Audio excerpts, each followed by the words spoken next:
শুরুতে ক্রিকেটের খবর। সোমবার থেকে শুরু অস্ট্রেলিয়া সফরের প্রস্তুতি। তার আগে ফিটনেস টেস্ট হবে ক্রিকেটারদের। তবে ইনজুরির মিছিলে স্কোয়াড তৈরিতে হিমশিম খাচ্ছে নির্বাচকরা। নাহিদ রানা এই সফর থেকে ছিটকে যেতে পারে, শঙ্কা আছে শরীফুল ও লিটনকে নিয়েও। তবুও যারা সুযোগ পাবে সেরাটা দেবে বলে বিশ্বাস বিসিবির। ঢালাইয়ে দৃঢ়তা, নির্মাণে নিশ্চয়তা। প্রিমিয়ার সিমেন্ট, ঢালাইয়ের রাজা। 23 বছর পর টেস্ট সিরিজ খেলতে অস্ট্রেলিয়া যাচ্ছে বাংলাদেশ, তাই রোমাঞ্চটা বেশি। তবে শঙ্কার জায়গাও কম নয়। সবচেয়ে বেশি দুশ্চিন্তা ইনজুরি নিয়ে। 3 জন গুরুত্বপূর্ণ ক্রিকেটার সফর সঙ্গী হতে পারবে কিনা এখনও নিশ্চিত নয়। Nahid Rana Darwin test miss করবেন, দ্বিতীয় টেস্টেও খেলার সম্ভাবনা কম। শরীফুলের অবস্থাও একই রকম।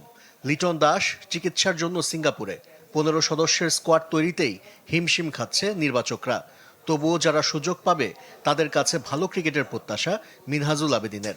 বিঘ্নস হতে পারে, তারপরে যারা রিপ্লেসমেন্ট করবে ওদেরও তো একটা সুযোগ আসবে।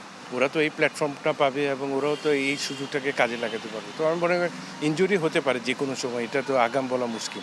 তো সেই জায়গায় রিপ্লেসমেন্ট যে পাবে ওর থেকে আমরা ওই সেরা খেলাটাই চাই। ব্যাটিং নিয়ে দুশ্চিন্তা আছে। জিম্বাবুয়ের সিমিং উইকেটে দাঁড়াতেই পারেনি টাইগার ব্যাটাররা। অস্ট্রেলিয়ার Mitchell Starc, Pat Cummins, Josh হ্যাজেলউডরা আরও ভয়ঙ্কর। চ্যালেঞ্জটা কি নিতে পারবে শান্ত মুমিনুলরা?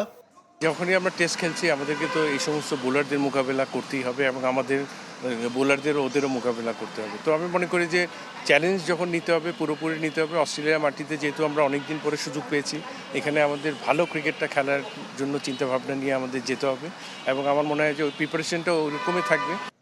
শনিবার ক্রিকেটারদের ফিটনেস টেস্ট, সোমবার থেকে শুরু অনুশীলন। 31 জুলাই রাতে অস্ট্রেলিয়ার উদ্দেশ্যে ঢাকা ছাড়বে টিম বাংলাদেশ। আশরিক রুদ্র, চ্যানেল 24, ঢাকা।